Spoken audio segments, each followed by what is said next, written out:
Pemirsa, momen seorang ibu memeluk anaknya dari balik jeruji besi atau di penjara di Labuan Batu, Sumatera Utara viral di media sosial. Sang ibu bernama Tina Rambe ditahan karena menolak pengoperasian pabrik kelapa sawit.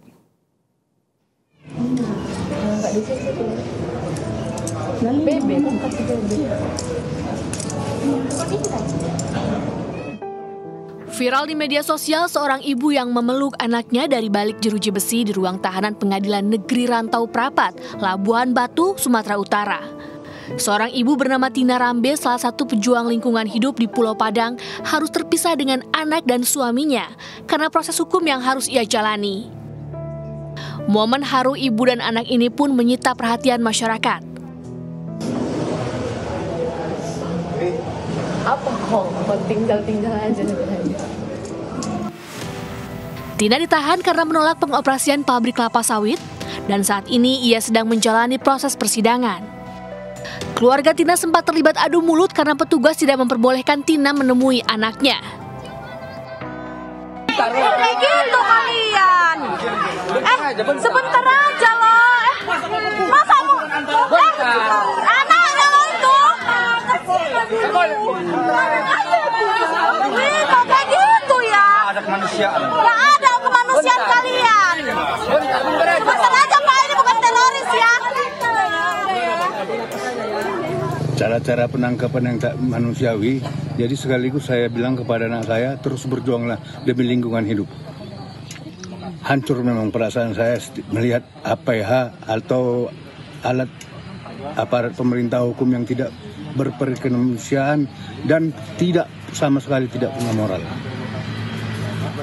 Tahu, saya lihat hal-hal yang dilakukan mereka itu semua sepertinya positif dan memang tertera di peraturan pemerintah bahwa kawasan Rantau Utara itu tidak kawasan industri.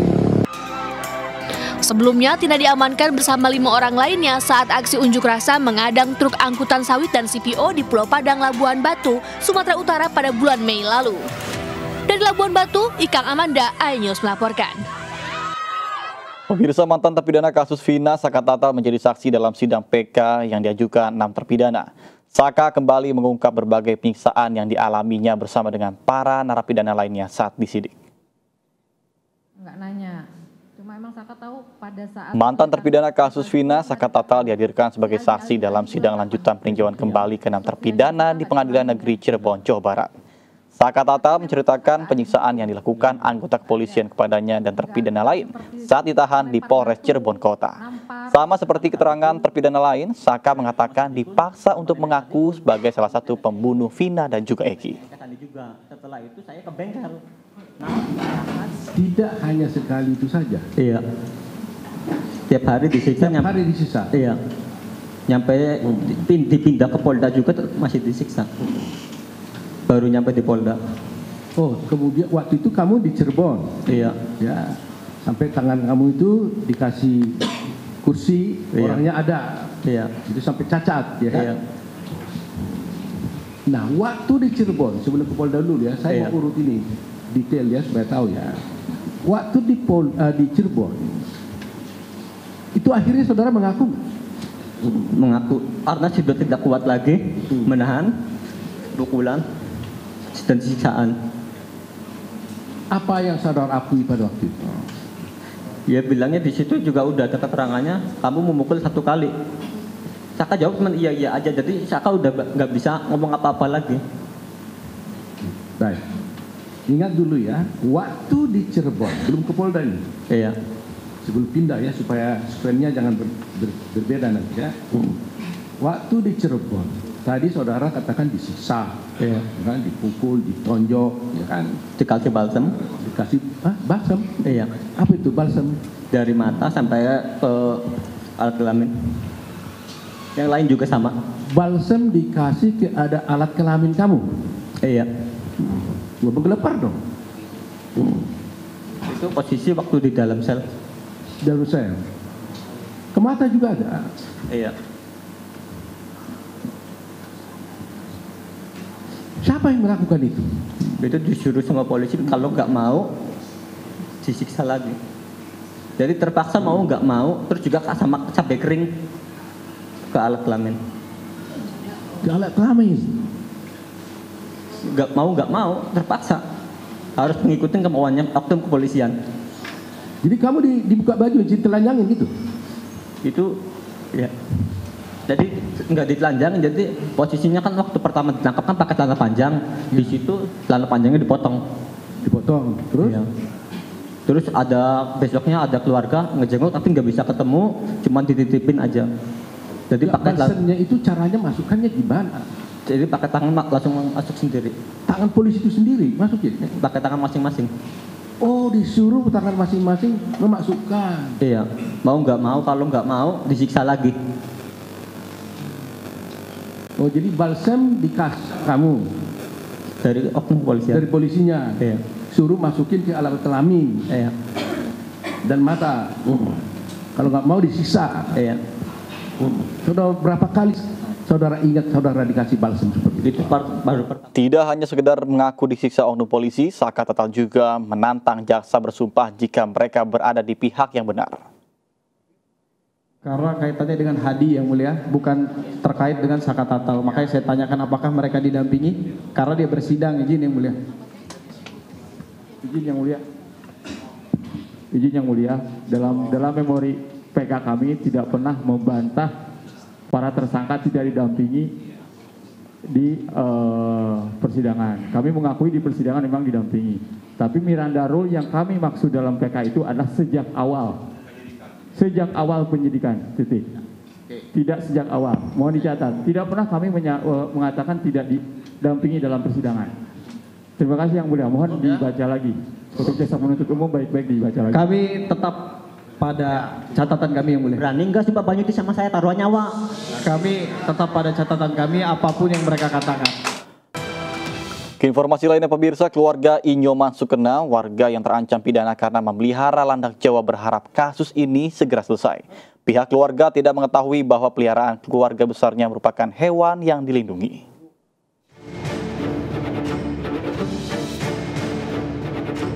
Inilah kandang yang sebelumnya menjadi tempat tinggal landak Jawa yang dipelihara Inyoman Sukena. Kandang ini berada di dalam rumah Nyoman karena dikhawatirkan akan diganggu anjing peliharaannya. Sebelumnya, landak Jawa ditemukan oleh ayah mertua Nyoman, kemudian dirawat saat masih kecil. Ketika besar, kedua landak ini beranak 2 dan total menjadi 4 ekor. Namun niat Nyoman sekeluarga memelihara landak Jawa ini berbuntut panjang. Kini Nyoman terancam dibui 5 tahun karena ketidaktahuannya akan landak yang dipelihara merupakan hewan yang dilindungi. Udah dari kecil dipelihara Pak ya? 4 ekor itu udah? 2. Kemudian beranak di sini 2. Itu aja. Untuk kesehariannya memang dipelihara dengan baik atau gimana Pak? Sebelumnya? Ya, dipelihara dengan baik. Pak, kalau katanya ada laporan, ini laporin siapa sih Pak? Kalau boleh tahu? Waduh, yang jelas Pak, itu saya tidak mau tahu itu Pak, karena saya berpikir untuk ke depan aja. Kalau saya masih memikirkan orang melapor kan saya repot Pak. Itu mungkin karmanya dari keluarga kami Pak.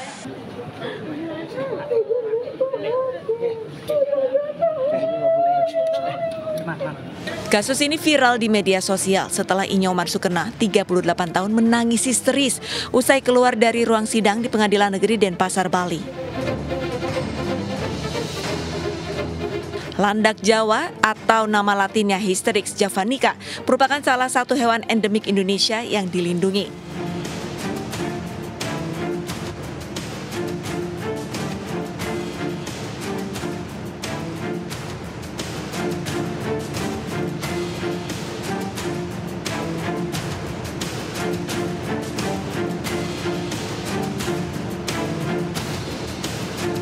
Setiap orang yang memelihara satwa liar atau hewan dilindungi dapat dijerat dengan Undang-Undang Nomor 5 Tahun 1990 tentang konservasi sumber daya alam dan ekosistemnya.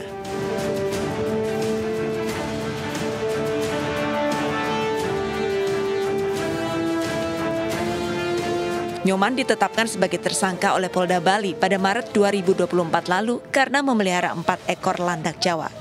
Di hadapan majelis hakim, Nyoman mengaku tidak memahami jika landak Jawa merupakan hewan yang dilindungi.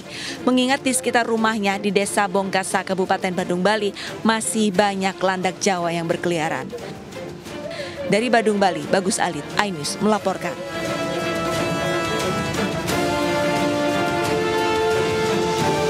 Sementara itu pemirsa, lantaran memelihara ikan yang dilarang, seorang kakek di Malang, Jawa Timur harus mendekam di penjara usai divonis 5 bulan. Namun dirinya merasa tidak bersalah karena ikan aligator gar tersebut dipelihara jauh sebelum adanya undang-undang pelarangan pemeliharaan ikan predator.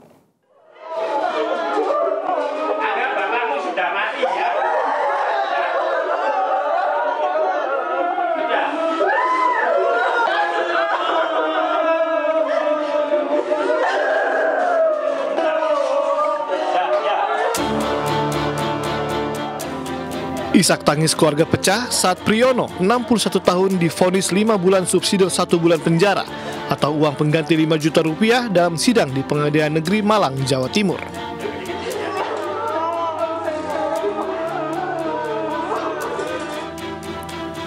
Hakim Ketua Iwayan Eka menyatakan Priyono bersalah telah memiliki dan memelihara 8 ekor ikan aligator gar yang dilarang sesuai dengan pasal tindak pidana perikanan.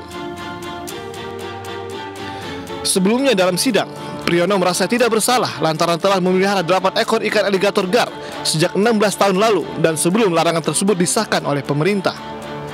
Ia juga mengaku tidak pernah mendapat sosialisasi. Saya tidak bisa apa-apa, saya terima apa adanya. Memang orang kecil ini nggak bisa berbuat apa-apa. Undang-undang itu satu ditunjukkan, nanti ngepangnya banyak untuk menjerat orang ini. Saya ini ibaratnya ikan kecil yang sudah di mulutnya ini, aligator ini, predator, sudah di mulut saya ini ya, nggak bisa apa-apa Pak, kecuali belas kasih dari Pak Hakim. Kuasa hukum Priyono menilai seharusnya kliennya berhak divonis bebas. Selain tidak mengetahui adanya pelarangan itu, Priyono juga tidak pernah terlibat masalah hukum. Terkait putusan hari ini terlalu memberatkan di keluarga juga, bahwasanya kan saya sudah mengajukan untuk putusan bebas paling tidak seringan-ringannya putusan percobaan yang dimana terdakwa bisa menjalankan di rumah. Dengan adanya percobaan itu wajib lapor, tapi hakim berpendapat lain. Sementara itu, jaksa penuntut umum menilai meski vonis lebih ringan dari tuntutan, namun putusan ini sudah memenuhi rasa keadilan dan ringan untuk terdakwa.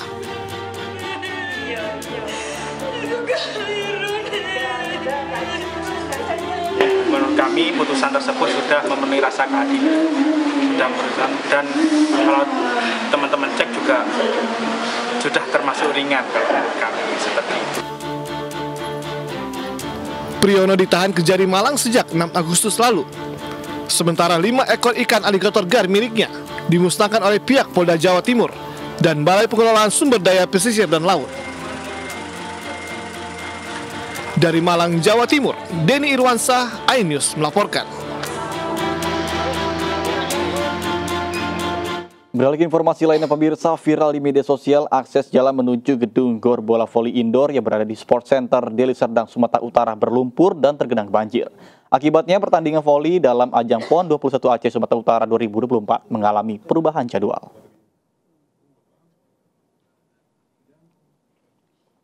Inilah video viral yang beredar di media sosial.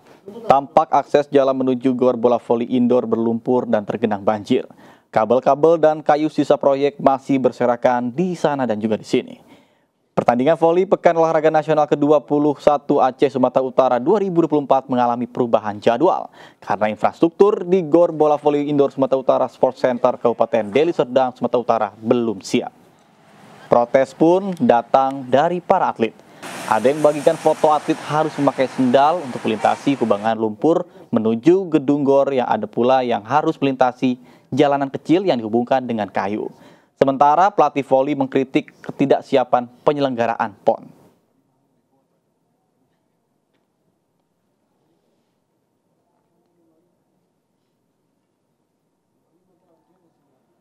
Tidak hanya itu, beredar juga sejumlah video di media sosial tentang keterlambatan distribusi konsumsi atlet dan video pemilik catering yang dibatalkan sepihak pesanannya 1 hari menjelang acara oleh panitia PON. Menanggapi haduan tersebut, Menpora Dito Aritejo bersama dengan Satgas PON 2024 segera melakukan penyelidikan dan juga sejumlah aduan. Jika benar ditemukan penyalahgunaan dana APBD PON, maka akan ditindaklanjuti secara tegas. Dito pun juga memastikan Kementerian Pemuda Olahraga akan berpihak kepada para atlet dengan melakukan pembenahan agar tidak mengganggu jalannya pertandingan. Soal venue rusak, itu kan ramai di sosial media, baik itu Instagram ataupun pemberitaan venue-venue yang dianggap belum selesai atau belum jadi, itu dianggap ada penyelewengan. Nah, dari situ kami merespon bahwa dalam PON ini, dalam Kepres nomor 24 tahun 2024, itu juga ada sudah dibentuk Bapak Presiden, yaitu Satgas Pendampingan Tata Kelola yang dipimpin oleh Wakil Jaksa Agung beserta Kabareskrim Mabes Polri. Dan di mana semua keluhan ini sebelum kami memutuskan, membuat vonis, pastinya akan ada proses yang dilakukan, yaitu penyerapan aduan masyarakat, dan setelah itu pastinya akan ada pendalaman, penelusuran, apakah itu sesuai spek, sesuai kontrak. Kalau misalnya itu emang menyeleweng, ya pasti akan kita tindak tegas. Seperti itu yang sudah dilakukan. Jadi masyarakat dan para atlet dan kontingen, saya jamin kita akan menjaga dan membela hak-hak buat kalian. Dan pastinya kita tindak tegas jika ada yang melakukan penyelewengan. Nah, catering juga ini cancel. Tadi saya sudah cross check. Pertama, catering atau makan itu terjadi pertama kali di Aceh. Tetapi itu terjadi sebelum opening ceremony, dan saat itu langsung saya mendapat laporan. Di saat itu juga malamnya langsung diadakan rapat evaluasi antara Gubernur Aceh bersama PB PON dan Panitia KONI. Sejak hari itu juga besokannya alhamdulillah untuk catering, untuk makanan, ini evaluasinya udah perbaikannya jauh lebih baik. Dan tadi itu yang masalah pengcancelan, itu saya cek ternyata itu subkon.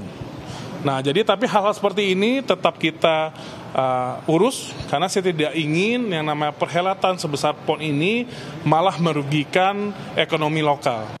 Terima kasih Anda masih bersama kami di Sindo Malam. Pemirsa, uji coba pendaratan perdana pesawat jet yang ditumpangi Menteri Perhubungan Budi Karya Sumadi berjalan dengan lancar di Bandar Ibu Kota Nusantara. Setelah uji coba oleh Kemenhub berhasil, bandara di IKN akan segera digunakan untuk pesawat kepresidenan untuk lepas landas dan juga mendarat. Menhub Budi Karya ikut naik dalam pesawat uji coba tersebut. Pesawat yang ditumpanginya kemudian dikemudikan oleh dua pilot, yakni Kapten Dino dan Kapten Wirasono. Pesawat yang ditumpanginya mendarat di Bandara IKN dengan kecepatan 880 km per jam. Pesawat jet Longitude memiliki balai kalibrasi berhasil mendarat di Bandara IKN. Proses pendaratan pun berjalan dengan sempurna tanpa adanya kendala.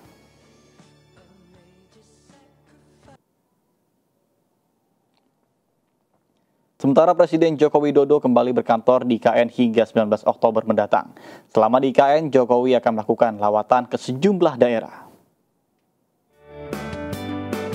Saat di IKN, Jokowi juga akan melakukan rapat dengan sejumlah menteri dan bertemu dengan tamu termasuk para investor IKN. Selain itu, Presiden juga akan menggelar sidang kabinet paripurna di IKN pada 13 September mendatang. Presiden Joko Widodo juga dijadwalkan akan groundbreaking proyek 9 perusahaan di IKN.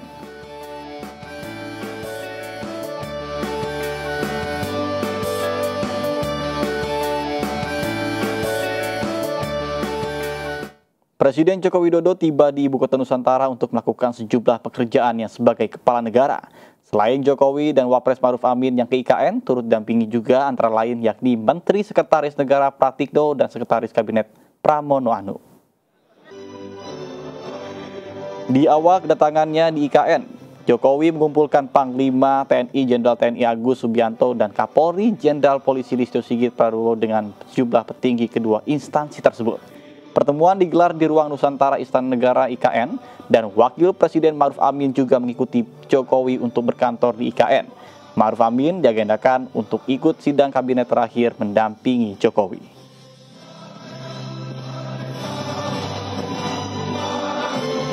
Indonesia, serta Bapak Ibu hadirin yang berbahagia. Assalamualaikum. Jelang purna tugas Presiden Joko Widodo mengumpulkan petinggi TNI Polri di Istana Negara Ibu Kota Nusantara. Presiden Jokowi meminta kepada seluruh aparat keamanan untuk menjaga stabilitas keamanan nasional jelang transisi pemerintahan. Presiden Joko Widodo mengumpulkan seluruh petinggi TNI Polri di Istana Negara dan Ibu Kota Nusantara Kalimantan Timur pada Kamis siang. Jokowi didampingi Presiden terpilih Prabowo Subianto, Panglima TNI, Kapolri, serta sejumlah menteri memberikan arahan terkait dengan stabilitas keamanan nasional.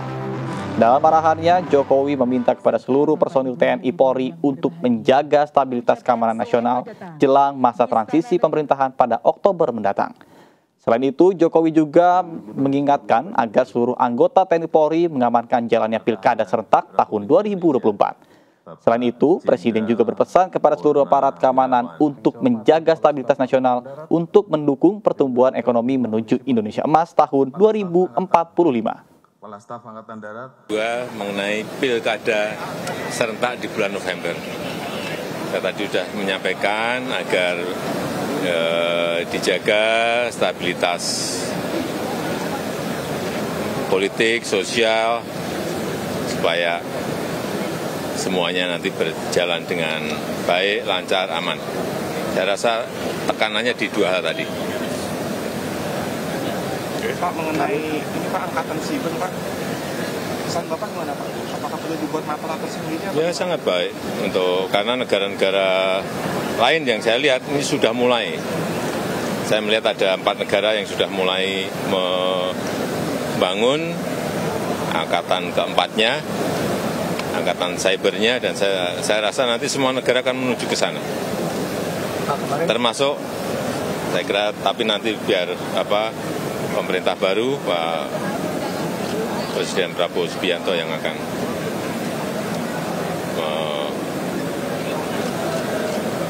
menuju ke sana.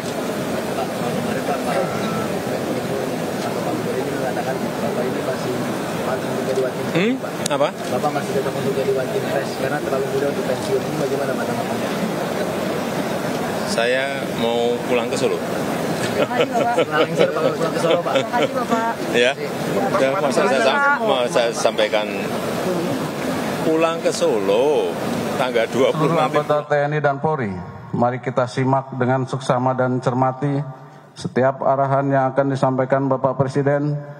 Saya sangat meyakini bahwa apa yang akan disampaikan oleh Bapak Presiden sangat bermanfaat dan menambah wawasan kita semua, serta menjadi motivasi guna meningkatkan profesionalisme dan kinerja TNI Polri di masa yang akan datang.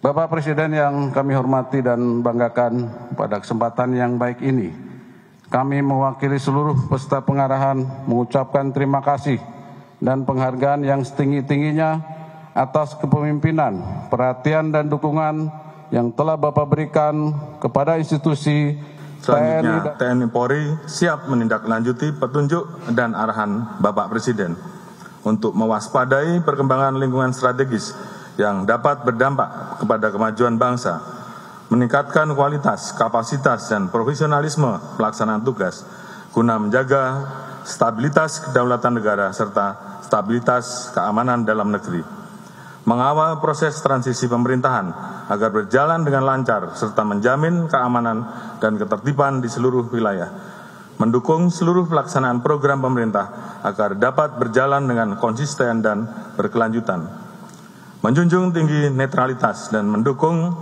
terwujudnya demokrasi yang berkualitas selama pelaksanaan Pilkada serentak, menjaga marwah institusi dan kepercayaan masyarakat dengan melakukan pengawasan. Sementara itu pemirsa, pasangan Bacagub dan Bawacagub Pramono Anung Rano Karno berjanji akan memaksimalkan Jakarta International Stadium. Bahkan rencananya JIS akan dijadikan rumah Persija. Jakarta International Stadium atau JIS menjadi salah satu target perbaikan bagi pasangan Pramono Rano Karno. Akses ke JIS yang sangat terbatas menjadi perhatian pasangan ini. Rencananya Pramono Rano akan menjadikan JIS sebagai rumah Jackmania dan juga klub sepak bola Jakarta atau Persija. Bahkan mereka berencana membuat Jackmania Center di JIS. JIS akan menjadi tempat home-nya Jackmania atau Persija. Dan Jackmania kita buatkan Jackmania Center di JIS, sehingga jualan merchandise di sana, orang bisa beraktivitas di sana, bergotong royong di sana. Pasangan calon independen Dharma Pongrekun dan Kun Wardana juga menjanjikan JIS sebagai salah satu fokus pembangunan. Bahkan keduanya berjanji akan gratiskan JIS bagi Persija. Bismillahirrahmanirrahim. Pasangan Dharma Pongrekun, Kun Wardana juga menjanjikan JIS sebagai markas Persija. Bahkan mereka berjanji Persija bisa gunakan JIS tanpa harus membayar spesial pun. Janji ini diucapkan Dharma Pongrekun saat mendaftarkan sebagai bakal calon gubernur pada Agustus 2024 yang lalu. Jadi kami akan mengkaji bagaimana baiknya agar JIS bisa dipakai oleh bisa dinikmati oleh penggemar Persija, khususnya sahabat-sahabat saya dari Jackmania. Kalau memang memungkinkan anggaran ada, maka kalau perlu kita gratiskan. Pemirsa, jelang Pilkada Jakarta 2024, gerakan untuk mencoblos 3 paslon kian menguat. Gerakan ini merupakan bentuk kekecewaan atas pilihan calon yang ada. Pilkada Jakarta 2024 kian dekat. Ketiga bakal calon gubernur dan wakil gubernur Jakarta pun terus turun ke masyarakat untuk berdialog memperkenalkan diri mereka. Namun, kegiatan itu nyatanya belum banyak membuahkan hasil. Gerakan mengajak para warga untuk mencoblos ketiga calon di Pilkada Jakarta pun semakin menggema. Gerakan ini tidak hanya menjadi perhatian para calon yang bertarung. Kita hadapi pilkada ini dengan bahagia, tentu akan ada yang dipilih dan tentu akan ada yang menang. Tapi mari kita siap untuk menang dan siap untuk kalah, itu aja intinya.